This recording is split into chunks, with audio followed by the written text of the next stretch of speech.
Ladies and gentlemen, get ready to embark on a journey like no other. Welcome to the Glum Lot Podcast, your go-to destination for a unique blend of recovery and discovery. I'm Brett. And I'm Mark. And in this podcast, we will endeavor to create a safe and uplifting space for our guests and listeners to share their stories with sincerity and a touch of humor. Remember, we are not a Glum Lot. The Glum Lot Podcast is more than just a source of entertainment. It's a beacon of hope, proving that even in the darkest moments, recovery is possible. Every story we share carries the power to inspire positive change. So buckle up, get ready to listen, and join us in discovering the strength that lies within every individual's journey. This is the Glum Lot Podcast, where humor meets hope. All right, Mr. Brett, we are here at number 109 of the Glum Lot Podcast, 109 episodes in the bag as of the end of the day. Yeah, so we want to remind our listeners they can contact us at the Glum Lot Podcast at gmail.com, and please join our Facebook group, the Glum Lot Podcast, join our Gmail group?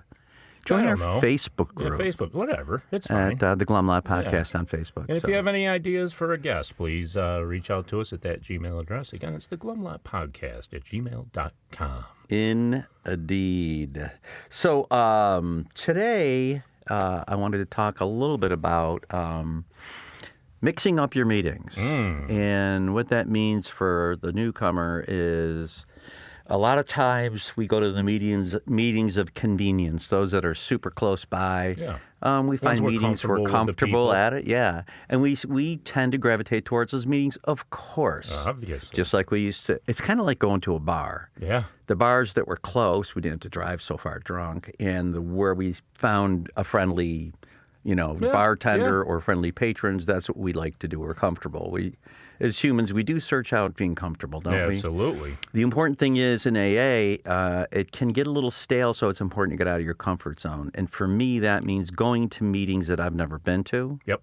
Going to meetings that I've seldom been to, going to different parts of town. Yep, absolutely. And even driving 20, 30, 40 minutes away sometimes to go to a different meeting, meet new people, hear new views, and I think that's important. Yeah, it's really paid off for me. I know that because, I'm 4.5 years, just over that in, and I'm pretty much, I can tell you the story is going to be told. And there's nothing wrong with that, right? Yeah. Because obviously new people are coming in, but I need a little extra or different experience, strength, and hope, right? Something that I know isn't coming, and I usually get that when I go someplace different.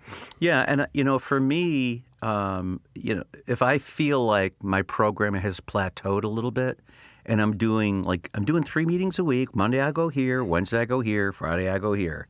Maybe I need to mix it up. Maybe I need to add an extra meeting that's not close by, or if I know people that go to other meetings, ask them, hey, I'm looking for a new meeting just to check out. And that people always, there's a great meeting in town that's 15 minutes away. Yep. Do it. Yeah, definitely. And another thing that I've noticed is sometimes personalities enter, and the principles aren't as prevalent, and the personalities take control. And that's gone on in a couple of the meetings that I've been attending, and it's starting to make people uncomfortable. And rather let myself sit there and find kind of what I'm expecting, right? And look forward, what are they going to say this time that's, gets to me. I need to go somewhere else so I can still hear the message instead of listening to a personality and letting that get me all bent out of shape. So, right. And why there's not? Nothing wrong with that. Why not broaden your AA horizons? Yeah. And you never know who you're going to meet. Right. You can meet a newcomer. You can meet somebody. I have gone to different meetings out of my area and met people I used to drink with. Oh, no kidding. And they look at me and I look at them and like, oh my God, you ended up here too? Right. Yeah. And I bartended when I was younger, and I have run into some old customers. Interesting. That have said, oh shit. Well, we met one last week that was newer. I can't remember the person's name, but it was neat to just find somebody different to talk to with different experiences. And yeah, it's definitely worth doing for sure. Yeah. So our guest today comes by way, interestingly enough, of doing that, of going to a meeting that's a little different for me. I knew someone who basically kind of runs this meeting on Tuesday nights. And Tuesday nights I usually go to the one that's a few miles away, and they're out in another town. And they said, oh, it's a really good meeting. You should come and check it out. I make coffee there, and I set up. And so one day I'm like, what the hell? And I went out there and I met a whole new group of like 40, 50 people. Yeah. We had one on the podcast last time. Yep. And that person that chairs that meeting was on this podcast. Yes. Yep. And our guest today also comes from that meeting. And his name is Michael. Ah. So let's meet him now. Welcome, Michael. Michael. Welcome to the Glum Lot Podcast, Mike. Hi, Mike. We introduced him as Michael, but We did. have since found out that he likes Mike. Everybody likes Mike. Oh, Mike Yeah. likes it. Oh, that's Mike. And what is your sobriety date? It's nice to be here for starters. Thank and you. My sobriety date is November 11th, 1984. Okay, Oh, so my that's goodness, 32, 42 years. 41. 21, Almost, yeah. 42 in November. 42 in November. That's nice. That's Man. that's a good amount of sobriety, one day at a time. Exactly. And yet here we all sit with just today. Ah. And people find that That's hard all to we believe have. sometimes, don't they? They're like, what do you mean? You've been sober that long? You still going to those meetings? Like, sure I am. Because I got today to worry about. That's right. I'm not worried about the past 41 years. Nope. That's done. So we like to go back and start with your first experience with drugs and or alcohol and what that was like for you. Yeah, At all of probably as a young person, right? Yep, I All the I remember details. it pretty precisely. It was the fall of my 9th grade in junior high.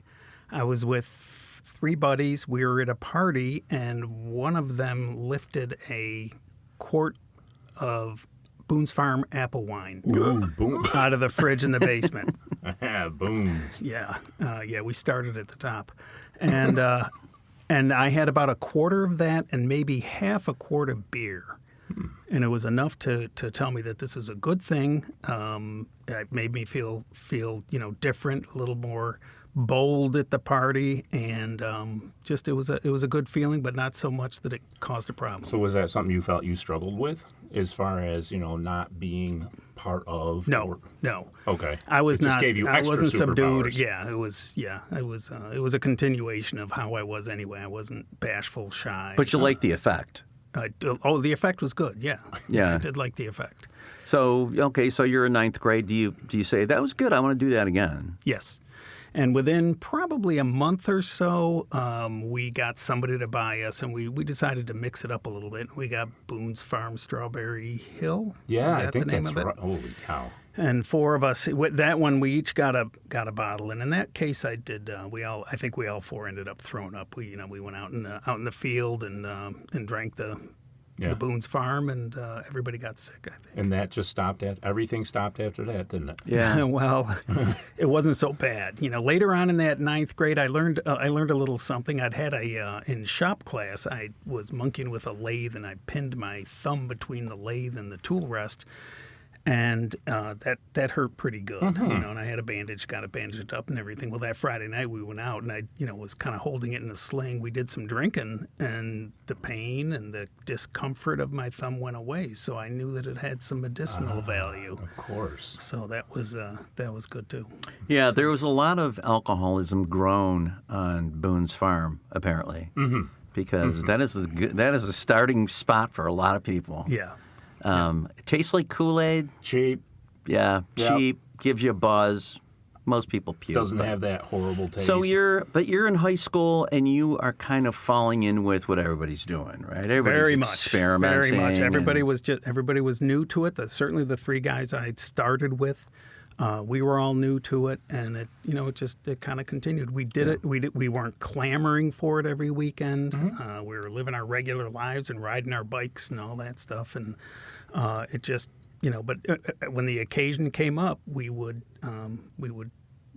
drink. And the drinking age back then was 18, right? Yep. So it wasn't like you were that far away. And you probably had older siblings, or friends had older siblings that could get you beer if you wanted it. I don't remember it being much of a challenge to get the Yeah, the beer. no, it Plus- wasn't. In fact, I remember we had a 16-year-old friend that looked older. He used to just buy it all the time. Yeah. What about smoking weed? Weed followed probably within a few months, and I found that was obviously a very different buzz, but that's something I kind of latched on to over the years. I can say that alcoholism was the big ticket, but I did all the drugs. Now, I just want to say a little about drugs because I really don't want to talk much about it. But I did, I've done acid maybe a handful of times. Cocaine got to be problematic at one point, but then it went away. It wasn't an issue. Lots of pot smoking. I know all about straining bong water to get those little flakes that didn't quite burn when I ran out of what I had in my little baggie. Yeah.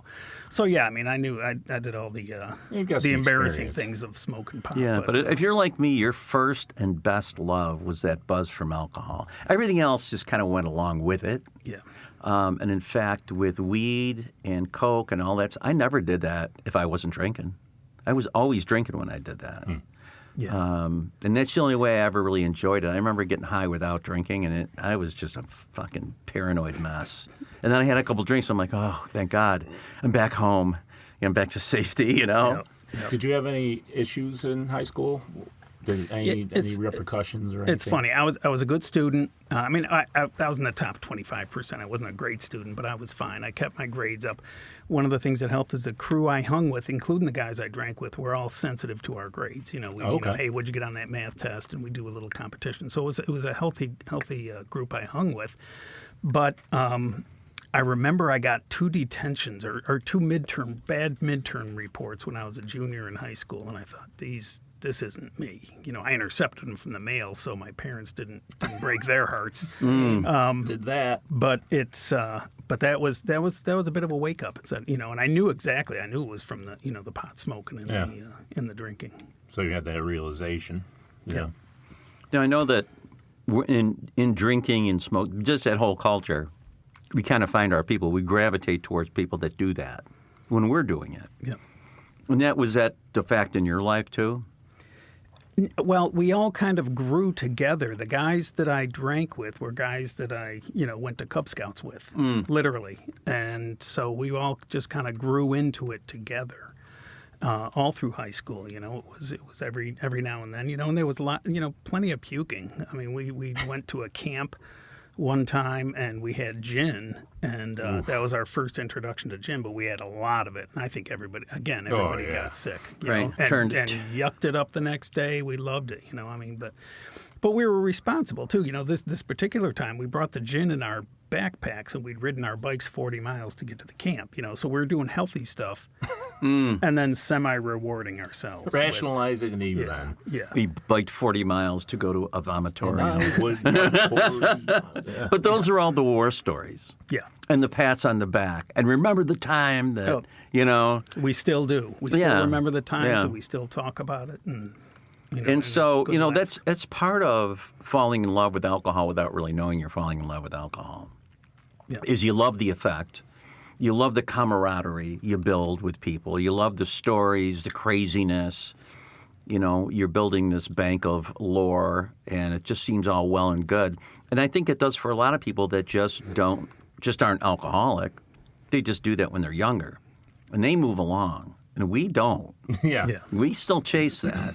And that's all part of the romanticism of the alcohol. But so you graduate from high school. Do you go on to college? Went on to college. I went to a small school in northern New York. And I can tell you, I'm not sure if I was an alcoholic. Some people say you're born an alcoholic or whatever. But I was not a problem drinker. I got drunk plenty, but I wasn't what I would call a problem drinker when I went to school. When I graduated 4 years later, I was a daily drinker. Not daily falling down, but just very, a daily drinker until I quit. Yeah, you needed to maintain that buzz on a daily basis. I wasn't thinking that. It was just. It was like putting gas in the car. I was putting beer in me every night.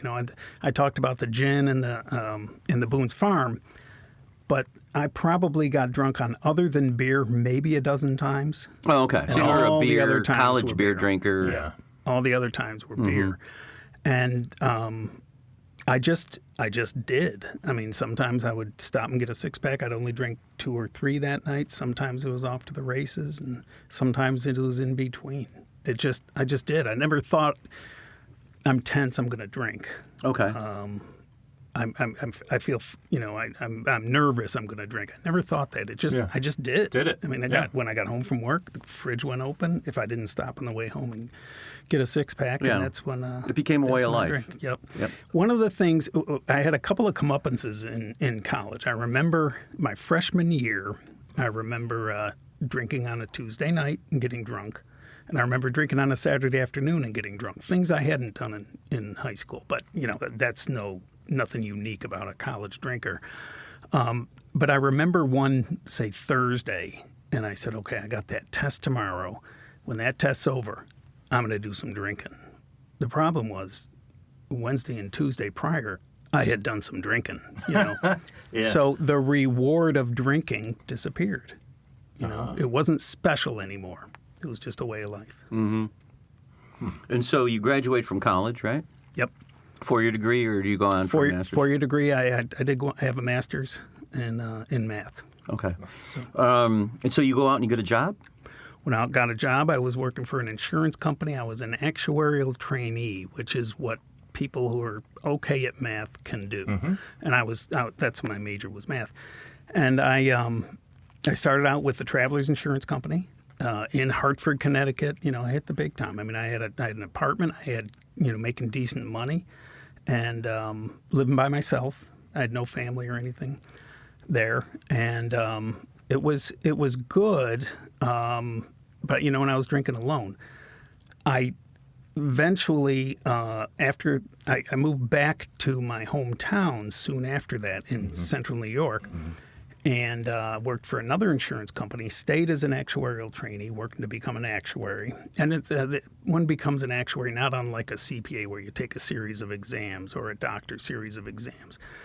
I had taken 2 out of 10, and then I moved in with some buddies in a house in downtown Syracuse, some of the guys I grew up drinking with, and the actuarial fell aside. One of my big regrets, and people say, well, what does it cost you? I think that would have been a good job. Yeah. But because I wasn't taking the exams, the company gave me a different position. Okay. So you had better shit to do. Yeah, I guess. Hey, I think we've all got a story like that, though. Oh my gosh, yes. Where the best of intentions are laid, but we just lose our enthusiasm. Yeah. And then that alcohol just I'll get to it. I'm going to do it, you know? Yep. So, so now you're in your 20s. Now I'm in my 20s, mid-20s. I met a girl, and she was wonderful, and she seemed to like me enough to accept a diamond ring as an engagement present. And then she gave it back to me a few months later. And that was a pretty bad tailspin. I didn't go off the... I just continued drinking the way I was. Why did that happen? But that's a good question. To this Still day... just don't understand it? Yeah. To this day, I really don't know if it was the drinking or not. Sure. I mean... I still don't know. It happened fast. The communication basically stopped altogether there. And so I never really knew. I called her up one time. I was about 1.5 years sober, and my sponsor said, "Look, you got this resentment going. Why don't you try and call her, and if she'll talk to you, just to get yourself some answers." So I did manage to get a hold of her, and she said, "Okay, next time I'm in town, I will sit down and talk to you." Well, apparently, X number of years later, she's still never been back to town because she never called, and we never. Gotcha. So I have no idea. But that was abrupt, and that's a lot to deal with. It was abrupt, and I had no emotional ability to deal with it. You were floored? I didn't know how to do it. Yeah, floored and embarrassed. Sure. And, hurt. I said to Guy, I remember saying the night it happened, I said, well, can we say it was mutual? Right, because what do people think? Yeah. She's like, you can say whatever you want. Yeah, that's right. That's right. So, oddly enough, that's how I got into drinking more heavily in the first place, is when I was a teenager and I was in love with this girl. She dumped me with kind of no explanation. Yeah. And it was devastating. Like you say, I was not equipped, and I didn't know what to do. And, and it's first love. Oh, you're head over heels. And my answer came after anxiety and heartache for months when I drank a bunch of beers. I'm like, holy shit, this is why people drink. Yeah. And from that day on, I drank like you're talking about. It was just to maintain that feeling of I'm okay, man. You know. Yeah. And so I don't think that's that uncommon either. And so you continue drinking like you did, like you say, right? Continue drinking like I did. One of my good buddies, the guy I was living with, got married, and the other one moved out of state. Oh. And so I was kind of all alone. And one night I went downtown. I was going to meet some people from work. They never showed. That didn't stop me. I stayed there. I hooked up with my sister-in-law. Not hooked up. I saw her. She was with her company at a bar, and they were, the beer was flowing again. And later on that night, I was pulled over and got a DWI. As a matter of fact, it was 42 years ago, June 1st. So just. And how old were you at the time? I remember that. I was 27. Okay, you get pulled over, and I think we're probably close to the same. I'm 66. Okay. Are you a little bit older than me? 69. Okay. So when that whole age change happened, it was also around the time that Mothers Against Drunk Driving came down hard on drunk driving, and it really had an effect. And police departments across the United States started taking DWI seriously. When I was 18, sometimes they'd follow you home. A lot of times, if you weren't that wasted, they'd just say, you got to go right home. They'd let you go. It came to a point, and then it was a good thing, that they said, all right, there's no screwing around with this. It's a hard line. You've been drinking. No tolerance. Yep. And people started getting banged for DWIs left and right. And so it sounds like it's kind of about the time that you did.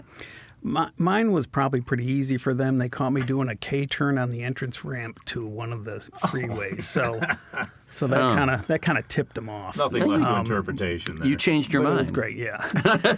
They pulled me over. I was a very docile arrestee.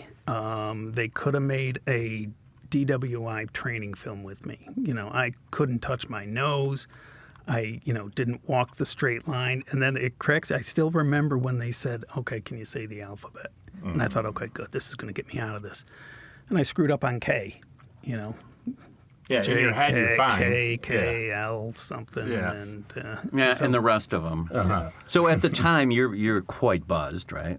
Well, that was one of the things I patted myself. Geez, sometimes I'm just a little drunk. I was good and drunk, so at least, at least I cashed in then. Were you freaking out at all, or no? Not at all. No. And so did they take you downtown and book you and the whole deal? Took me downtown, booked me.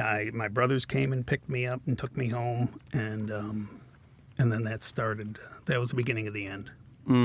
What followed from there? What followed from there was an evaluation with a lady, and she said, it was okay. You've been arrested for DWI. The lawyer set me up with, you have to get an evaluation, and we'll see what, where it goes from there. This lady evaluated me. My brother came with me, and neither of us lied enough. And in fact, one of the questions she asked, she says, "Well, how often do you have a hangover?" And I said, "Oh, maybe once every 2 weeks." Oh.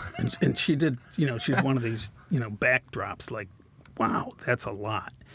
And I thought to myself, "Oh my God!" And you were lying. Yeah, I totally lying. Yeah, I mean, it was once every at least 3 or 4 days that I got up in the morning and said, "This is awful."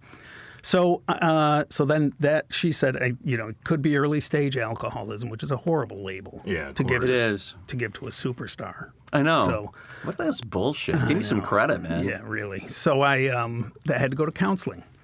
And the first thing counselor said is, okay, while you're seeing me, I want you to abstain. And I knew it was a 2 or 3 month thing. Well, that's overkill. Come on. It's. I had trouble. How about if I don't drink on the days I'm coming here? Yeah, drastic more measures. or less. But that so through the summer, that was he was just sticking to it. And I'd come in and he'd say, did you drink? And I said, yeah, but not so much. Hangover every 2 weeks. And he said, well, this just isn't going to work until we can really get you clear and you're thinking about this stuff. And he dug into things, but it really didn't make me think much. Then I said, okay, I'll play your game. And I went some 45 days of abstinence, forced abstinence. That was awful. Under willpower. That was like from August. I remember it was August 24th because I did it after my brother's wedding. I knew I was going to want to drink then. And then I said, okay, after this, I'm going to go. This is no weed, no nothing, right? No weed or anything. Oh, no, I might have been smoking pot. I don't remember. Pot was incidental to the drinking. So I did all the wrong things. I went to bars with people. I went to, college football games. I did all the things I did. Didn't know. Went in, patted myself on the back with the counselor. This is strange. I'll never forget it. He said, okay, this is good. You've gone 40 days. Now I want you to meet the experts at not drinking. I want you to go to an AA meeting. Here's a pamphlet. I still have the one he gave me. And there are 12 steps, and here are the first 3. And I read the first one, and it said, we were powerless over alcohol, and our life had become unmanageable. And I thought, thank God I'm not an alcoholic. Yeah, right. I haven't missed a paycheck. I'm not powerless. I've just proved it with these 42 days. That night I had 2 beers with my family. They're patting me on the back. Good. Oh, God, you're powerless. No, you're not powerless. You were just unlucky. Yeah, unlucky, right. So 2 days later, I went to my first AA meeting as legislated. And so you just picked a meeting and walked in? I picked a clubhouse because it looked like they had a lot of meetings there. I walked in. It was a noon meeting. When I walked in, I saw my 7th grade math teacher, the mother of a buddy of mine in high school that I'd gone to his house in elementary school and through junior high. And I saw the girlfriend of a guy I worked with, an older guy that I worked with. And I thought, wow, this is interesting. It's not who I expected. I didn't picture any of them under a bridge with a bottle. Right. Yeah. Did you raise your hand and say, this is my first meeting? Raised my hand, said it was my first meeting. They gave me a full-bore first step. I love the people who said, you may not be an alcoholic, right? But, it's worth looking into and stuff. I tuned in. I mean, I was totally sober when I was there. I listened to a lot, but I just was pretty sure it didn't fit. What it was denial. I mean, I knew I didn't want to have to stop drinking. So I went to a few more meetings, and then it started getting under my skin. And I started relating too much to the people in the rooms of AA. Their stories made sense. And then I had to face things like, I got to thinking, you know what? You had that actuarial job go away. Mm-hmm. You lost the girl. Maybe there's something to this. And it was undeniable when I did the abstinence that it was hard. I knew it was hard, and I thought, I wonder if regular people think it's this hard. way.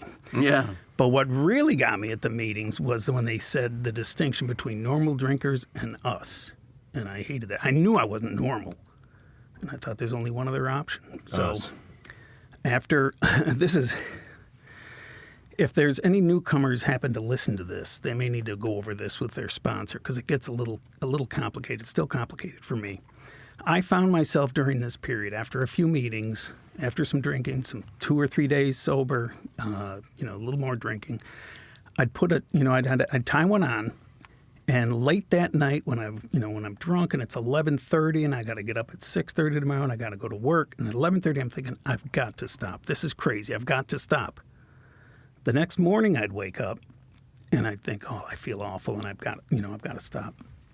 And then, about 5 o'clock in the afternoon, it would set in and I would say, I think I kind of feel like drinking tonight.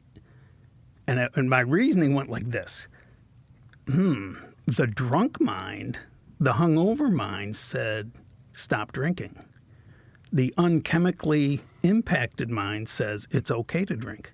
Obviously, I'm going to trust the sober mind. That's the one that knows. I just won't drink as much to give me the hangover. Yeah, and so I thought, well, geez, what foolish thoughts those were when I was drunk. Quit? You kidding me? The fact was, at that moment, I wanted to drink, and that's why my rationalization took over. And that was kind of a revelation too. It's that undrunk mind that needed attention. I thought it was just when I was drunk I thought See, that's stupid. where the cunning, baffling, and powerful comes in. Is you think I am rational as hell. Yeah. I've listened to those people, and it's in me, and I know. Then that obsession. Yep. Yeah. And you know what? And then you continue to beat the shit out of yourself, and eventually, if you're lucky, it sinks in that, oh my God, the calls are coming from inside the house. Yeah. It's me. It is my mind that's doing this. Yeah. And now, did you have a sponsor early on? I actually said I'm gonna stop, and I did. And I figured that was about 4 weeks from my first meeting. I didn't say I was coming back or anything like that. I considered that when I really joined the program. Took me a couple of months to get a sponsor. And I remember going up to a guy and I was very nervous. And, it was like asking a girl on the first date. It is, yeah.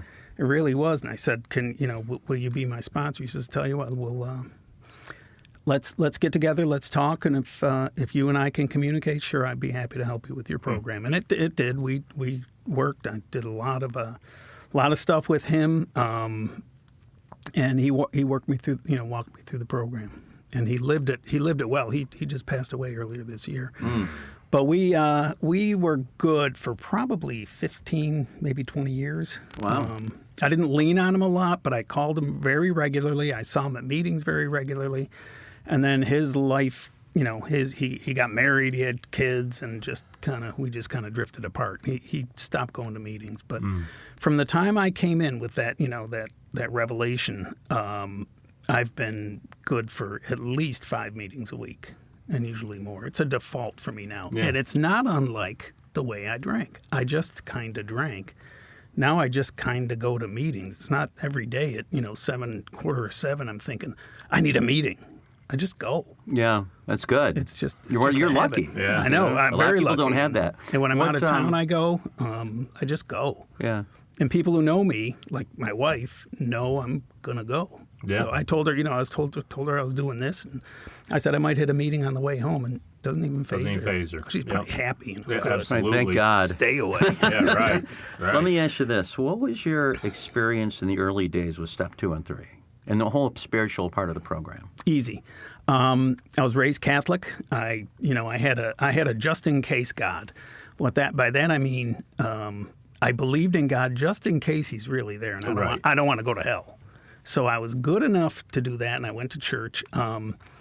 But Step 2, I jumped right over it. And one of the values I had was when I was probably about 20. I was in a group with some people. We were camping, getting credits, college credits at this thing outside. And there was a woman there who had you would call her born again, and she would call herself born again. And it was obvious to me that I didn't buy her flavor of it, but she did, and it was benefiting her life. Right. So when I got this, believe in a power great, the power, whatever the second step says, that I thought I'm going to latch onto that because I remember what Cindy had, and I'm not afraid of it. So Step 2 was maybe I can find that in a comfortable way for myself. Yep, just blew right over Step 2. I know exactly what you mean because before I came into AA, I would meet people that were religious, and even though I vehemently disagreed with them and thought it was stupid, I'm like, it seems to work for them. Yeah. They're deluded, but the delusion seems to work for them. Yeah. And I kind of was like, it was a little attractive. Yeah. But I just was like, but that's stupid. It talks about that in the big book. Yeah. And that's where I started because I had a very good friend of mine that went religious in high school after we had graduated, and we all came back, and I was like, holy roller, right? But man, he just had a certain peace about him and confidence and all those things. And when I read that in the book, that was the first person I thought of. Was like, right. And if you got that, if you don't subscribe to that, it seems like delusion, right? Yeah. Because you're like, I don't see it, so it's not real. Because we're so far of it, we're so. That's what's so great it. about the way AA approaches spirituality is it's so wide open. Yeah. And when you go to a meeting and people talk about it, everybody's got a little bit different take that always kind of ends up in the same place. It's a power greater than ourselves that helps us to live a very good life and that we can lean on when we feel like something's not right or we need help or whatever the hell you want to say it is, but it works. And so we don't need to define it. We don't, and I love that. That's the only thing that could have worked for me, spiritually. So that part was easy for you. It wasn't, I didn't bristle at all over it. It was confusing, because then I said the second step, okay, yeah, I do believe. Then I get to the third step and, oh, God, what do I do now? Yeah, how do I do this? So as you progress through the steps, did it ever get difficult? When it got difficult, when I got my when I did my fourth step, I wrote down a whole bunch of bad things I did. Of course. I did my 5th step with my sponsor, crumpled it up and burned it in an ashtray. It was, we had the ceremony. Yep. Then I got to the 6th step, and I didn't have a great grip on my character defects. Okay. I'd written down things that I had done. As an example, when I was in college, to impress my friends, I broke a huge window in one of the dorms. One of the entranceway dorms. I found a brick, and I said, "Hey, dare me to break this window." "No, why would you do that? Watch me." So, and that's the character defect. There is a need to get your acceptance. Yeah. Why I thought breaking a window would get their acceptance is beyond me. But the one guy first thing he said to me the next day was, "You never have to buy a beer again. That was tremendous." Yeah. Yes. Yeah, I hung with a real sophisticated crowd. But that was, so by the time I'd gotten to my 5th step, I had stopped breaking windows. I wasn't breaking any more windows, and I hadn't for some time. But I was still terribly concerned with what you thought of me. Sure. And that defect, I still wrestle with that, to some degree. Yeah, it's interesting you said that, though. You don't understand those character defects. Like a lot of people, I think, approach it that way, that they're doing the thing, they're listing the things they did wrong or the things they hate. Yeah. But they aren't really, and that's why there's a thing that I use that it talks about the assets as well as flaws, right? So you can see and understand what the opposite of the flaw is, or what so they can recognize those things. But I think that's pretty common that people do that, and then so as you move forward, you don't really have an understanding of what's really causing your issues. And in the meantime, I used a guide, and the first page of the guide said, "Write what you know about." What was it? False pride. And I thought, I sat there with a blank page for probably half an hour just trying to think about it. And what occurred to me during that is, this is for me. I'm doing this for myself. And that's why I tell people, don't hesitate on the 4th step. Don't wait until you're ready. Get your pencil and paper out. Because when I was doing that and pulling up the blank piece of paper, it was my demonstration to myself that you're in for this. This isn't something you're going to turn in to get a grade. And it's not something that you're going to post on the wall. And it's not something your mother can put on the refrigerator. This is for you to get better. And that's when I continued and, started the writing and did all those things. When I did my 4th and 5th, I did I did the same thing you did. I wrote down stuff I did, stuff I thought, stuff I felt like. And when we got to the 5th step, and my sponsor said, we're going to try to get to the exact nature of these things. And so we'd find something like the window smashing thing. And he'd say, now, why do you think that is? And I'd say, well, I needed the approval of other people. And he'd say, okay, why? Yeah. Whoa. And I'm like, well, Stop I don't know, it. because I thought maybe they wouldn't like me. He goes, so what is that? And I'm like, it's fear. Yeah. Well, every goddamn thing we did, it was fear. And he goes, do you see what the pattern here is? Yeah. I go, but I'm not really afraid of anything. And he's like, you're afraid of everything. And he goes, this is what you have to work on most, is this fear. So how do you work on fear?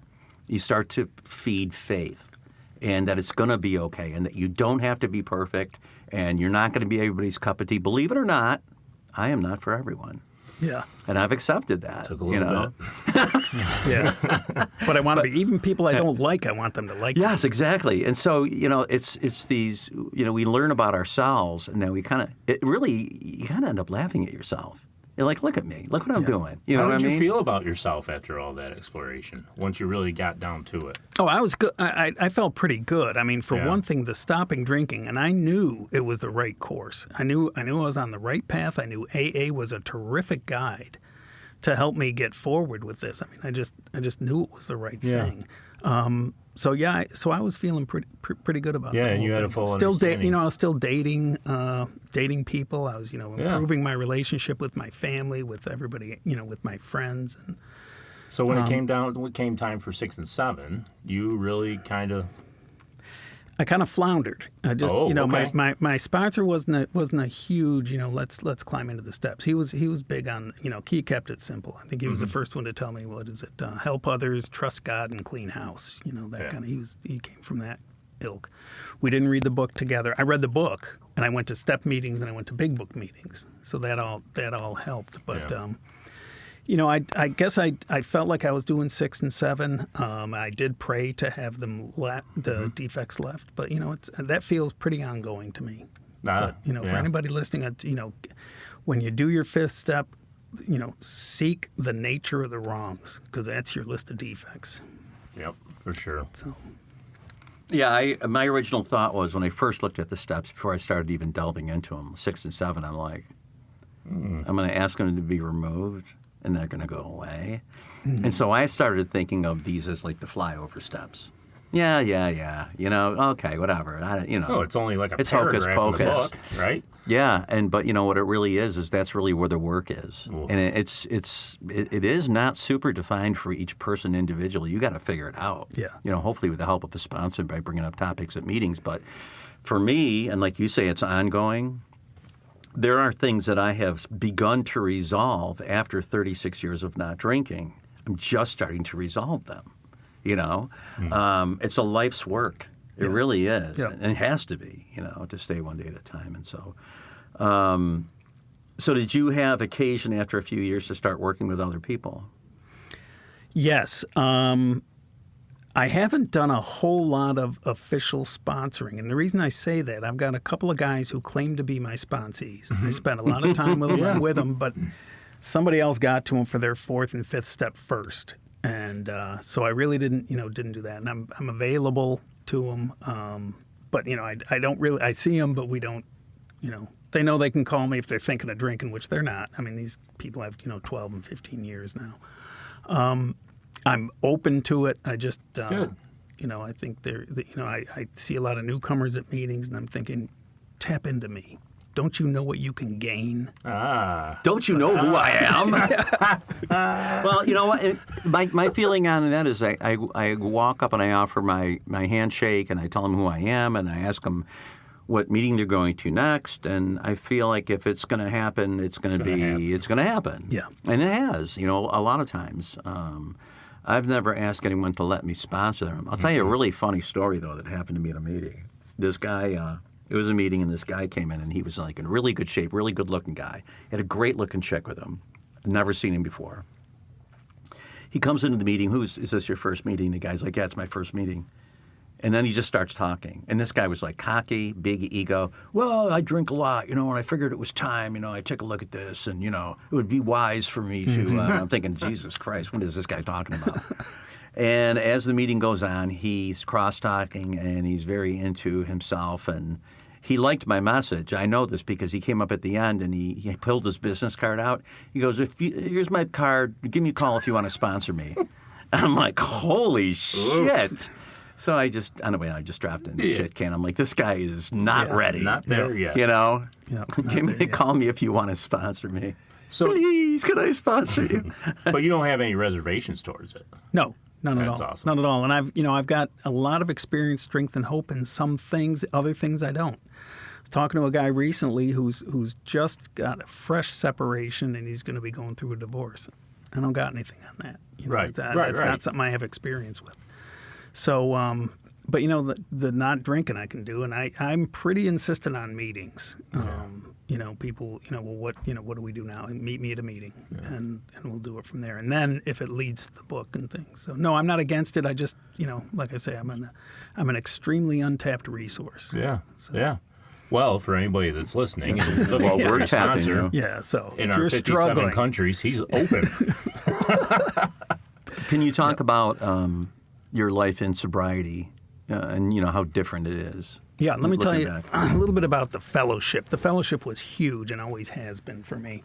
When I came in, so I came in November, and then the next spring, I was going to enough meetings that this group of guys, a few of which were old-timers, invited me to golf with them on Saturday mornings, and that was terrific. That was great. I was, afraid we'd get on the first tee and they'd say, "How's your 5th step doing?" or something, but it wasn't at all. Yeah. It was just a bunch of guys playing golf, and You felt part of it then, right? Very much. Oh, yeah. I was very, very pleased to be part of that, and it was regular, and it kept me honest. And I'd see him the Friday night before. We'd see him on the golf course, so that was a great way to to get to know people on a last name basis and some of the rest of it.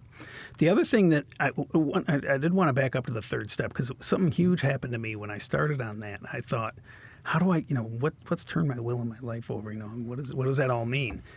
And so what I came up with, and I kind of did it on my own, I came up with, well, when you get to a decision point,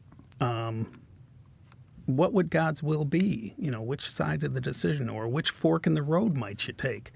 And the big example I have is I was at a Burger King. I gave them a $10 bill in the drive-thru. They gave me change for a 20. I pulled ahead. I knew I had change for a 20. And okay, do I take it back or do I keep it? Well, it's pennies from heaven. Burger King's very wealthy. They don't need this $10 back. And it was their mistake. Yeah, and it was their mistake. And I could use the money. And I thought, what would God's will be? Absolutely take it back. And so I did take it back. Would I be drunk now if I hadn't? I don't know. But that was a nice demonstration to myself. I'm going to try this new thing. Yeah, and the thing is, the benefit of giving that back wasn't, you're right, the $10 to them, to Burger King, that means nothing. Yeah. But the value was to you. Very much. You gave yourself an extra value meal that day. Yes, I did. Yes, I did. And one of the things in the meetings, there were these two guys, Kenny and Dave, and they would come up to me after every meeting, and I'd see them 3 or 4 times a week at least, and they'd say, "Hey, we're going down to the Big Boy restaurant. Would you like to join us?" And Big Boy restaurant. If you were going to an elegant restaurant, maybe I'd go, but the Big Boy restaurant. Yeah. And one night, I happened to have some money, I happened to have some hunger, and I joined them, and my program accelerated again. Yeah. Meeting people in the real world. And it was great, and I probably went to that Big Boy restaurant hundreds of times. It's funny because, we find our people, right? And, and it's on both sides, right? And when we find those people, it just feels so good, right? Yeah. And, that's pretty cool. I remember the same situation. It doesn't happen in this area as much where people are going. I mean, yes, but not after meetings, And when I first came in, that happened. And that is exactly the same experience I had was, wow, I'm part of the crowd now, right? Yeah. And then we all had things in common. And I used to seek that the other way, too. But this Well, you know what it is, too, is that I know people, and they've told me this, that when I first started coming, I just went to the meeting. I'd go when it started. I'd leave when it ended. All right. And, okay, you got some good information. You got some exposure to some fellowship. But the real fellowship happens before the meeting and after the meeting and outside of the meeting. That's when the real connections are made. I mean, talk about finding your people.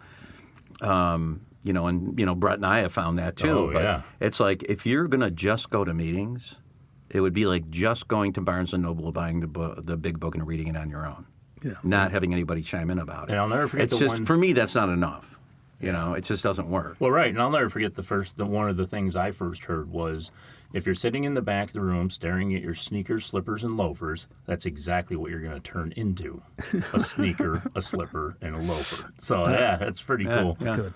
Well, and I try and go out of my way if I'm at a meeting and I see somebody that looks relatively new, or even have been coming around for a few months, if they're just kind of kicking around alone, I'll go up and talk to them. Try to, and I do things, simple stuff. What other meetings you going to, and how's it going? Is it getting better? You just want to engage. I don't beat them up.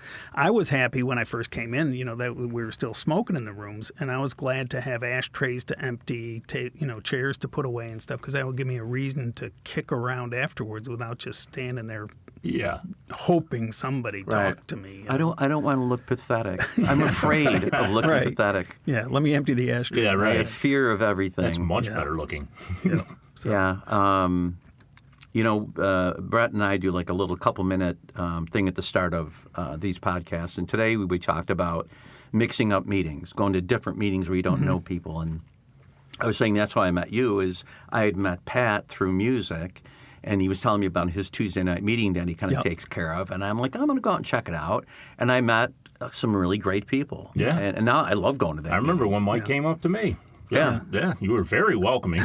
Yeah, for sure. See? And you know what? And we went to that same school that I only lasted a year and a half at, but that's all right. Yeah. And it's true all over the world. Yeah, and if if anybody out there has gone to out-of-town meetings when they're on business or vacation or whatever, I mean, it seems like it's a miracle. It seems very odd in today's world. Oh, yeah. To find that with people that you've never met. No matter where you go. Yeah. Yep. What I like about going to meetings out of town is you don't know who not to listen to. Around Yeah, here, I know right. he's full of That's what I baloney. talked about. Yeah, because you All get that- so You used go all out to of that it. town, you have to bias. listen to everybody. All that bias is out the window. You don't have any bias yet. Yeah. So, But give me a little. I'll develop some, but yeah. So those meetings are great. What would you say to someone that was kind of in the same boat that you were, where, you're in that in between phase where you're thinking to yourself, I don't think I'm an alcoholic. It looks like I'm drinking alcoholically, but no, I'm good. I think the big book has that answer. Try some controlled drinking. If you can't control that drinking, it's pretty safe to say you're an alcoholic. I should go back. Backing up to with the counselor. I mean, he gave me stuff to read, and we had several sessions before I actually stopped. And I continued seeing him for a year afterwards, which was actually that wasn't good, because instead of asking somebody in the meeting what was going on, I kind of kept the questions for him, because I was paying him for the answers. And I would go back to him. But one of the things he said early on was, alcoholism is chronic, progressive, fatal disease. And progressive, I was 27 when I came in, and it wasn't real bloody, but the progressive scared me, and I knew it was going to get bad. Yeah. I really did know it was going to get bad. So, what I would tell somebody is, figure it out. Go to enough meetings to figure it out. That's what turned it for me. It wasn't the Relating to other abstinence. people. It was going to the meetings, and people just got under my skin, and it was undeniable. I didn't want to be that way. I didn't want to be different from so many of my coworkers, my family members, my friends. They're not stuck with this inability to drink. Why me? Felt so unfair. I'm sitting in a room with a bunch of other people who had that same unfairness, and it felt a little better. Some people had it worse than me, some not so bad. Yeah, I mean, I've always heard that we come to AA because we have a common problem, and we stay because we find a common solution. So I guess the first thing is recognizing you have a common problem, and if you hear enough people speak, you come to realize that I don't have to be under a bridge drinking out of a bag to be an alcoholic. An alcoholic looks like a housewife or a business guy who shows up for work every day but can't not drink when he's done. Those kinds of things, And you don't have to be ashamed of it or afraid that somebody, because they're all talking about it, right? Yep. So, that helps. We find our commonality. Well, Mike, thanks so much for coming in and being part of the Glum Lot community. We really appreciate you here. And until Thanks for next having time, me. hey, it's been a pleasure. Until next time on the Glum Lot Podcast, I'm Mark. I'm Brett. And I'm like,